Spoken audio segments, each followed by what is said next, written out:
Hello students, आज हम लोग गॉस के प्रमेय का अनुप्रयोग पढ़ेंगे, जिसमें से कि बिंदु आवेश के कारण वैद्युत क्षेत्र की तीव्रता और गॉस की प्रमेय की सहायता से कूलाम के नियम का सत्यापन। ये बोर्ड के पॉइंट ऑफ व्यू से बहुत इंपॉर्टेंट है। इसमें दो बातें इंक्लूड हैं। एक तो किसी बिंदु आवेश के कारण वैद्युत क्षेत्र की तीव्रता भी ज्ञात की जा सकती है, और उसी को थोड़ा सा आगे बढ़ा देने पर हम इसी से कूलाम के नियम को भी प्रूफ कर पाते हैं। तो चाहे ये पूछा जाए किसी बिंदु आवेश के कारण वैद्युत क्षेत्र की तीव्रता के लिए व्यंजक प्राप्त कीजिए, चाहे ये कहा जाए कि गॉस की प्रमेय की सहायता से आप कूलाम के नियम को सिद्ध कीजिए या कूलाम के नियम को सत्यापित कीजिए, तो दोनों बातें एक ही तरीके से होती हैं। तो देखें आप, अगर हम ये मान लेते हैं कि कोई एक बिंदु आवेश है, ये प्लस क्यू एक बिंदु आवेश है, और इससे स्मॉल आर दूरी पर कोई एक बिंदु पी है। यहां पर हमको वैद्युत क्षेत्र की तीव्रता ज्ञात करनी है। जो गॉस के प्रमेय के अनुप्रयोग का पहला पॉइंट है कि किसी बिंदु आवेश के कारण किसी बिंदु पर वैद्युत क्षेत्र की तीव्रता ज्ञात करना। तो ये मान लेते हैं कि एक क्यू आवेश है, प्लस क्यू आवेश, इससे आर दूरी पर एक बिंदु है पी, जहां पर हमको वैद्युत क्षेत्र की तीव्रता ज्ञात करनी है। तो आप ये जानते हैं गॉस की प्रमेय तभी लिखेगी जब कोई बंद पृष्ठ होगा, और यहां पर कोई बंद पृष्ठ है नहीं, तो हम एक गोलीय बंद पृष्ठ मान लेते हैं, और जो ये पृष्ठ कल्पना कर लेते हैं ना होने के बाद, इसी को क्या कहा जाता है? गॉसियन पृष्ठ। यानी आप पूछा जाए कि गॉसियन पृष्ठ क्या है, तो एक काल्पनिक पृष्ठ है जो ना होने के बाद भी हम कल्पना कर लेते हैं। तो यहां पर देखें, ये प्लस क्यू आवेश है, आर दूरी पर एक बिंदु पी है जहां पर हमें वैद्युत क्षेत्र की तीव्रता ज्ञात करनी है। अब हम पी से होकर जाने वाला और इसी के संकेंद्री, यानी जिसका केंद्र कहां हो, इस क्यू पर हो, एक गोलाकार गॉसियन पृष्ठ को खींचते हैं। एक गोलाकार ये गॉसियन पृष्ठ हम खींच लेते हैं। इसके लिए ये गोलाकार गॉसियन पृष्ठ खींचा। अब यदि हम P के चारों ओर एक अत्यंत सूक्ष्म क्षेत्रफल अवयव ये dA कल्पना कर ले, dA, तो आप देखें यहां पर कि जो वैद्युत बल क्षेत्र होगा धनावेश से दूर की ओर, पिछले वीडियो में आपको बताया गया है, तो वैद्युत क्षेत्र किधर होगा? E, दूर की ओर होगा, और इस पृष्ठ का जो क्षेत्रफल वेक्टर होगा, वेक्टर dA, ये दोनों क्या होंगे? पैरेलल होंगे कि नहीं होंगे? तो ये जो काल्पनिक पृष्ठ एक पृष्ठ कल्पना कर लिया गया है, यही है गॉसियन पृष्ठ। ये क्या है? गॉसियन पृष्ठ है। अब आप देखें यहां पर कि अगर हम इस छोटे से क्षेत्रफल अवयव से होकर गुजरने वाला वैद्युत फ्लक्स अगर लिखें, सूक्ष्म क्षेत्रफल अवयव, क्षेत्रफल अवयव डीए से होकर गुजरने वाला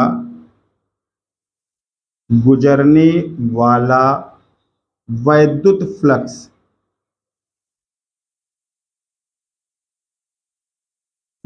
अगर लिखेंगे तो डी फाई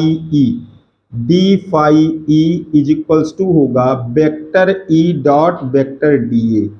और ये ध्यान रखना है कि अगर ये गोलाकार गॉसियन पृष्ठ है, तो जो वेक्टर ई होगा और वेक्टर डीए ये क्या होंगे? परस्पर समांतर होंगे। ई और डीए परस्पर समांतर होंगे। तो अगर इसे हम लिखें तो D phi E is equals to E D A और कॉस थीटा होगा। परंतु थीटा क्या है?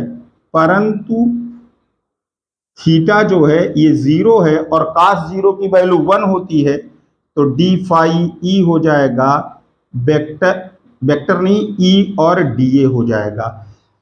अब संपूर्ण गॉसियन पृष्ठ से होकर गुजरने वाला फ्लक्स अगर लिखें, संपूर्ण गॉसियन पृष्ठ से होकर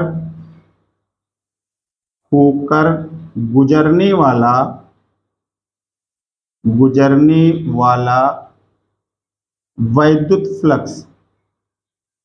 वैद्युत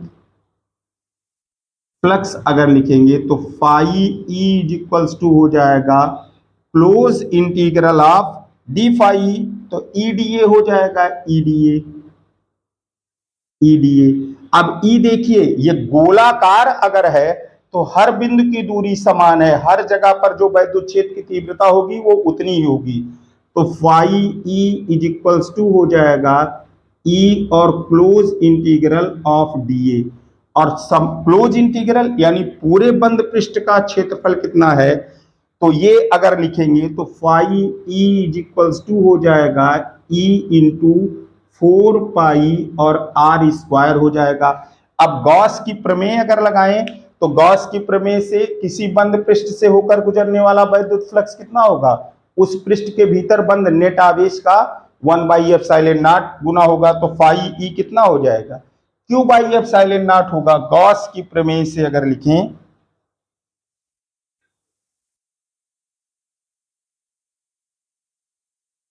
गॉस की प्रमेय से, गॉस की प्रमेय से phi E is equals to होगा Q/ε0।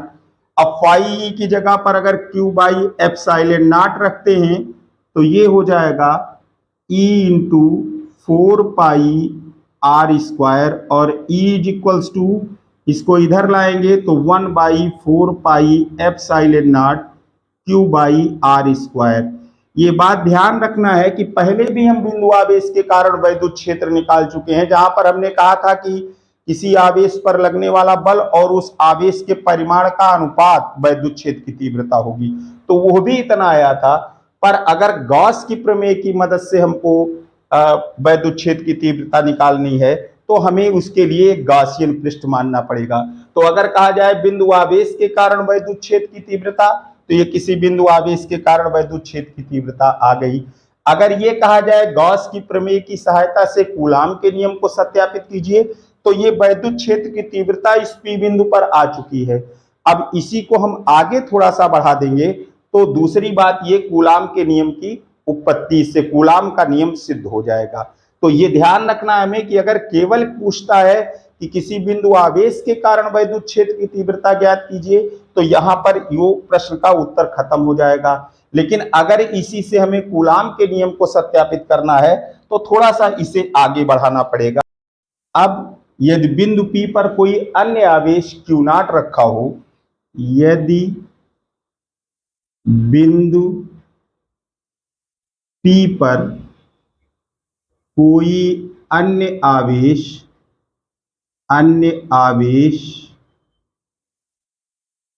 प्लस Q0 रखा हो तब उस पर बल, अगर यहां पर हम एक दूसरा आवेश Q0 रखते हैं तो उस पर कितना बल लगेगा, F is equals to Q0 E बल लगेगा। और E का मान हम कितना गॉस की प्रमेय से निकाल चुके हैं, 1/4 पाई ε0। तो F बराबर हो जाएगा Q0 1/4 पाई ε0 Q/r²। अगर इसे सीधा लिखे तो 1/4 पाई ε0 Q0/r²। अगर आप इसे ध्यान से देख रहे हो तो Q और Q0 आवेश अगर r दूरी पर रखा हो तो कूलाम के नियम से यही बल आएगा, यानी कि जो दोनों आवेशों के बीच लगने वाला बल है वो आप अगर देखें तो ये बल F प्रोपोर्शनल टू